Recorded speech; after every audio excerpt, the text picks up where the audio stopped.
Good afternoon, Highlands, and welcome to another edition of the Highlander News for the 2015-2016 school year. Broadcasting live from the Highlands News Studio in Fort Thomas, Kentucky. I'm Corinne Carnahan. And I'm Alex Sprecher. Congratulations to senior Ethan Schuley for being the La Rose's MVP of the week. Ethan is a four-year varsity runner and a Kentucky State champion in both cross country and track. He was also Kentucky Gatorade Runner of the Year in 2014. During the periods of intense rain in September, large amounts of water pooled in front of the newly renovated gym and the floor was flooded. The school has had to tear up the original gym flooring and replace it. Andrew sat down with Mr. Robinson to find out more. We are almost finished with the demolition stage. They're ripping up all of the previous floor and subfloor and making some decisions if the layer below that can be dried or if it has to be replaced as well. So the demolition will be finished within the next couple days, and I would say that construction on the new floor may start in 3 to 4 weeks. The renovations are making great progress. Now let's take a look at how this will affect the basketball team.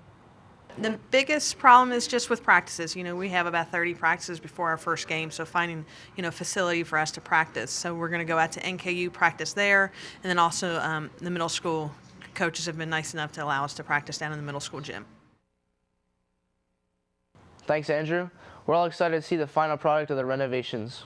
Now, Trey, speaking of fall sports, can you tell me a little bit how they're doing this season? Well, Alex, fall sports are heading into their final stretch of their seasons. The football team just picked up their first win in 4 weeks with a domination over Dixie 42-7. They're 1-0 in district games, and they're looking to pick up another win at Cubcat tomorrow at 1, beat Colonels. The boys soccer team finished off the regular season with a record of 9-10 and are heading to the region tournament beginning early next week. Good luck, boys. The girls soccer team started off district play this week. They beat Dayton and lost to NC in the district championship game. The team starts off the regional tournament next Monday. Good luck, ladies, and kick it in the tournament.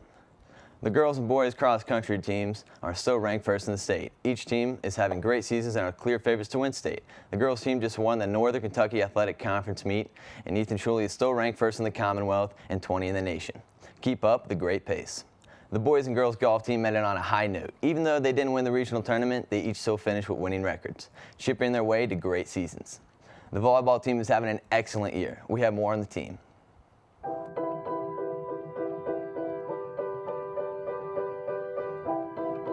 We have 7 seniors, which we have a lot of leadership on the team. As a senior, I feel like all of us have been good leaders this year. We've been playing together since middle school, so we've grown as a team throughout the years. Since our last year together, that makes us push even harder. Volleyball, it's really important if you talk and you have a good team dynamic because you have 6 players working together all the time. We all support each other in every way we can, and we try to keep a positive attitude no matter what happens. We've all played together since 6th grade. In 8th grade, we saw the glimpse of all the accomplishments that we could achieve.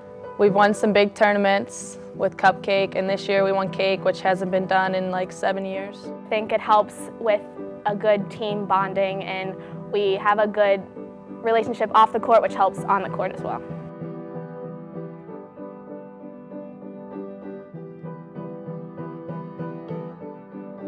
For districts, we're working really hard as a team and just preparing as much as we can. Last time Highlands won districts against NCC was when we were freshmen, so we're really excited this year because we've gotten a lot better and we think we can take them this year as seniors. Recap, I'm Trey Bowden. Corinne? Thanks, Trey. We are looking forward to the progression of the birds in our fall sports and for the beginning of winter sports. Halloween is right around the corner, and many of you may still be deciding on a costume. Shelby got a chance to help you find a one-stop shop for all your Halloween necessities. Halloween is notorious for outrageous and clever costumes. Luckily, Cincinnati is home to many resources to aid you in making your costumes memorable this year. First is Theater House, located at 400 West 3rd Street in Covington. Theater House is a place for those who want to personalize and make their own costumes. Established in 1955, Theater House sells a variety of makeup, fabric, and props. However, the most impressive aspect is the wall of wigs. Anything from neon wigs to facial hair, Theater House can supply it. For those of you who are looking for a one-stop shop, Capples is the perfect store. Capples is located at 902 Elm Street in Cincinnati and was established in 1945 as a supplier of display fixtures for storefront windows. Capples Costume Annex is part of the Capples chain. Located at 917 Reese Street, Capples has 4 retail locations and more than 50,000 items. The Costume Annex supplies costumes and wigs as well as props. Between Capples and Capples Costume Annex, you will find everything you need for an impressive costume.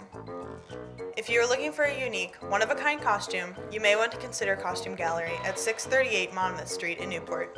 Costume Gallery has been in business since 1996 and has an extensive collection of handmade costumes. You won't find anything out of a bag here. Costume Gallery partners with local high schools to provide costumes for musicals and plays. Also, be on the lookout this year for their costumes on some of our teachers here at Highlands. Good luck with your costumes and have a happy Halloween. Make sure to check those spooky places out and find some creative costumes for this year. Reminder that October 21st, next Wednesday, Halloween is is a the late arrival day. First period will begin at 9 a.m. That's all for this edition of the Highlander News. I'm Corinne Carnahan. And I'm Alex Sprecher. Have an excellent weekend, Highlands.